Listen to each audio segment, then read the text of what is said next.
guyyaa harka fuuna kabajamtoota hordoftoota maatii miidiyaa sagalee obbo akkam jirtu nagaan keenya jaalala bakka jirtanitti isin qabu namoonni YouTube channel keenyaaf haaraa taatan subscribe gochuun nutti makamaa isiniin jecha like fi share gochuun turtiin keessan nuuf haa ta'u sagantaa teenya keessatti oduu jajjabduu fi haarawaa qabannee isin biraan geenya hammaduma qophii teenyaatti nu waliin tura. Waraanni bilisummaa Oromoo zoonii giddugaleessaa aanaalee Ilfataa Cobii fi Ambootti hubloota mootummaa Mubbaasee irratti tarkaanfii jabaa fudhachuu beeksisee jira. Kaleessa jechuunis fulbaana 18 bara 2022 ganama subiirraa kaasee sochii ka'ee galan humnoonni mootummaa waraana bilisummaa Oromoo Cibraa Migira Bakkee waliin gandoota hedduu keessatti wal waraanaa oolani. Aanaa Ilfataa gandoota Somboocittuu Ambaltaa Godeettii fi Gichee keessatti wal waraansi cimaan adeemsifamu maddeen waraanaa OMN itti himaniiru.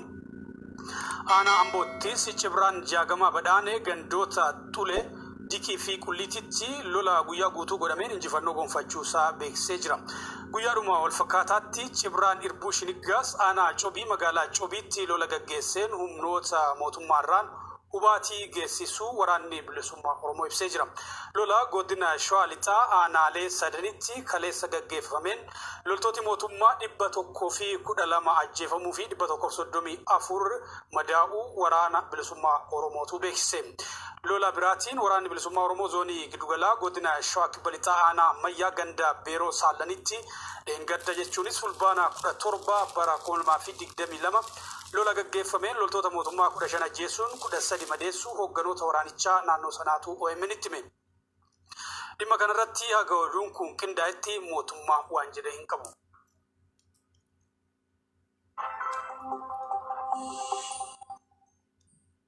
Waraana kaaba Itoophiyaa keessatti hirmaachuu fi dhiibbaa mirga namummaa jabaa geessuudhaan himatamaa akka jiru mootummaan Eritiriyaa loltoota Somaaliyaa kabara pireezidantii duraanii Mohaammed Farmaajoo Asmaraatti ergaman akka hin deebine dhorkuu pireezidantiin Somaaliyaa haarofti Hassan Sheikh Mohaammed beeksisan. Waraana marsaa biraatiif kaaba Itoophiyaatti godhamaa jiruun loltoota Eritiriyaa ka umurii 55 gadi ta'anii fi eeggattummaan jiran hundaaf waamicha ka dhiyeessan pireezidantii Isaayyaas Afwerqii loltoota Somaaliyaa hin deebisu jechuun akkaan yaaddeessaa ta'ee jira yoo hariirraa dhageessu.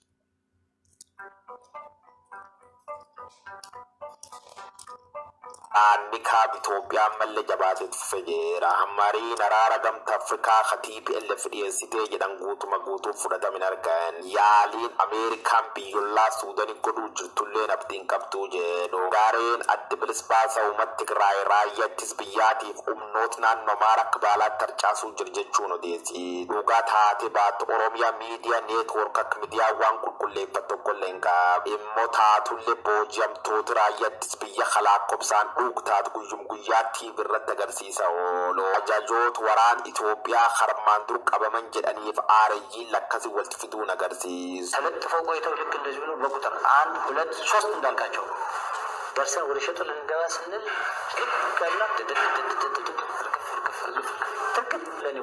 Jalaqabu mirra kaasee waraan kan Abiy Ahmad qabachuun gara bilisummaa uummata Tigraay lolaa khaturu Isaayyaas Afwerqii warri ganni keessan 55 gatta'ee fi eeggattuma gubba jirtan cuf gardirree waraanaa jechuun isaa hawaasa addunyaa bira yaaddoomte jirti. Torbaan dabaree miidiyaalee naannichaatiif sakasheen dubbi himaan TPLF Geetaachoo Raddaa Shaabiyaaf Abiy karoorri isaanitti sheerti hodhisiisanii guyyaa muraasa keessatti Tigraay qabachuu baatus akka baalaatti tarcaamnoo firra dhowwuu jirjechuun isanii yaadatama. Dubbii waraan Itoophiyaa tuname biyyootan gaafa Afrikaa dhibiittu babal'achaa jiraachuu si sodaata.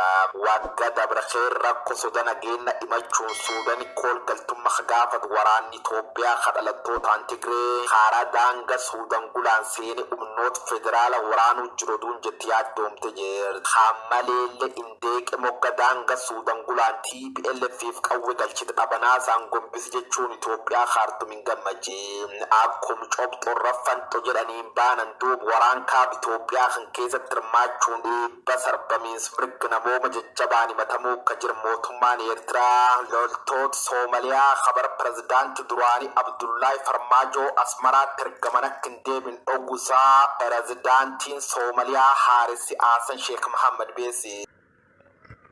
jijjiiramu Abdullahi Farmaajoo ordofe hariiroon Itoophiyaa fi Soomaaliyaa jidduu jirtu tullaafaa dhufusii xiinxaltooti siyaasaa dubbata. Bara 2017 baalli qabachuun wagga 5 booda bakka dhufee fi kadeebi jaalli Isaayyaasiif Abiy kun Farmaajoo agloltoota gar Eertiraa erga leenjisuu dabalatee waraan kaaba Itoophiyaa kan keessatti hirmaachuun Abiy Ahmadiitiif Isaayyaas afaan warqafaan dabdalaga jira jechuun koommata. United Arab Emirates Anglit Asia Turk Keenyaaf Jibuuti qofa don taane Asmara afaan warqafa cuf khadaawwat pirezidaantiin Soomaaliyaa Haaressi Qudimali isa khadar Eertiraa godhee loltooti Soomaaliyaa cuf gar biyyisaanii takka deebi'a waliigalu isa gabaasne tur. Amma garuu sabab hin beekamneen dureen Eertiraa waraan kiyyuu gura jira jechuun koommachuu irratti argaa. Xiinxaltooti siyaasa Soomaaliyaa akka jedhanitti Isaayyaas afaan warqloltoota kan sabab lamaaf galu dhowwee jee tokko qarshiin inni ittiin leenjisaa tur waan hin kaffalaminiif lammeessoo waraan Itoophiyaa keessatti hiriirsisa loltoota isa faan itti fayyadamuuf akka noolletti tilmaama. To renewed tensions between Somalia, Kenya and Ethiopia.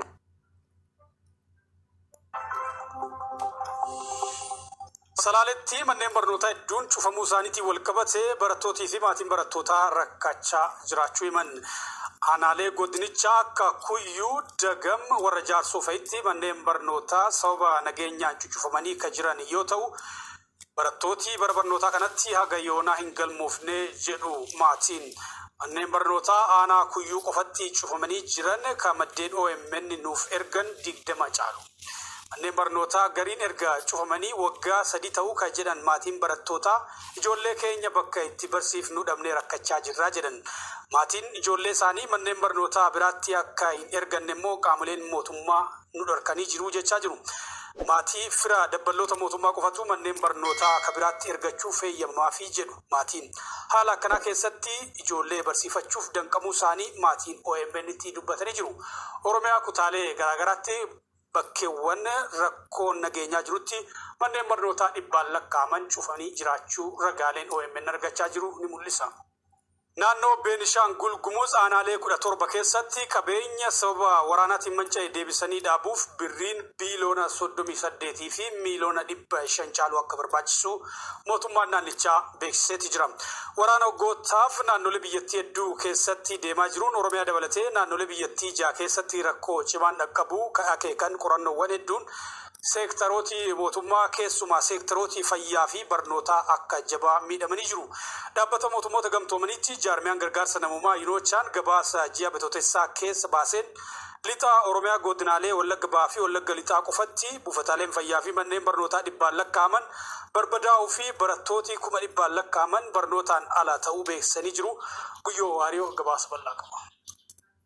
More than 400 schools have been closed. Naannoo Beenishaangul Gumuz qabeenya sababa waraanaatiin miidhame deebisanii dhaabuuf qarshii biiliyoona 38.5 barbaachisa jedhan. Wal waraansa kutaalee biyyattii gargara keessa godhamaa turteef itti jirtuun biyyatti Abiy Ahmad Itoophiyaa manneen barnootaatiif buufataalee fayyaa sababa waraan kana mancaan deebisanii ijaaruuf keessi Ameerikaa $1 miiliyoona dhuga baasuuf akka jirtu ragaan ministeera fayyaatiif barnoota waliin ta'uun dhiyootan baasan agarsiisa. Naannolee biyyattii jechuun Oromiyaaf Amaara, Affaariif Tigraay, Gumuziif naannoo uummatoota kibba keessa qonsoo sababa waraansaatiin qabeenyi uummata hedduun bishaan dhugusaa dubbata. Khasaaraa waraanni Itoophiyaa keessa deemuu jiru kun seektoroota biyyattii gugurdoo lamaan jechuun barnootaaf fayyarraan gahe qofti $1 biiliyoona 3.6 lakka. Naannoo Beenishaangul Gumuz godinoota Kamaashii, Matakkaliif Asoosa faqof keessa aanaaleen 17 jajjaba miidhamu siirra kakay naannoon kun horii baay'ee akka barbaadu mootummaan naannicha ifoom. Gabaastuu gaazexaan biyya keessa riippoortar jedhamu qabate gadiin baheen yuunivarsiitiin Asoosaa qofti qarshii miiliyoona 80 dhiyaatti kasaaru sitti maama. Gabaas wal fakkaata dhuma baatii bittotteessa kee jaarmiyaan qarqaarsa namooma yuunocha jedhame foomseen immoo Oromiyaatti manneen barnoota 100 lakkaa'aman cufamuuf bara barattooti kum dhibbaatama caalan harca'uu yaaddoo jabataate jira. They walk 2 hours every day to school because they want to learn. In spite. Akka gabaas jaarmiyaa dhaabbat biyyoota gamtoomanii kana duuba lixa Oromiyaa qof keessa sabab waraanaatiin buufataaleen fayyaa 420 caaltu jiyal taatee jira. Wallagga gama baat manneen barnoota 144 jiran cufamu isaaniitiin barattooti 62 wallagga gar ilgalchuma yookaan lixaatti immoo manneen barnoota 184 cufamu isaaniitiin barattooti 89 caaltu barnoota taatee jira. Woomtaatee fuduuba qabeen biyyaaf uummata ha'aal kan fakkaatu miidham kan deebisanii dhaabuuf Itoophiyaa wagga baay'eetti fudhate jedhame tilmaama. Wagga 5 keessa marsa 3 qabeen naannoo isa keessa manca kan deebise ijaaruuf hojii akka jiru mootummaan naannoo Beenishaangul horii jedha kan harka caalaa argachuuf dhaabbata biyyoota gamtoomanii watwaatu jira jedha.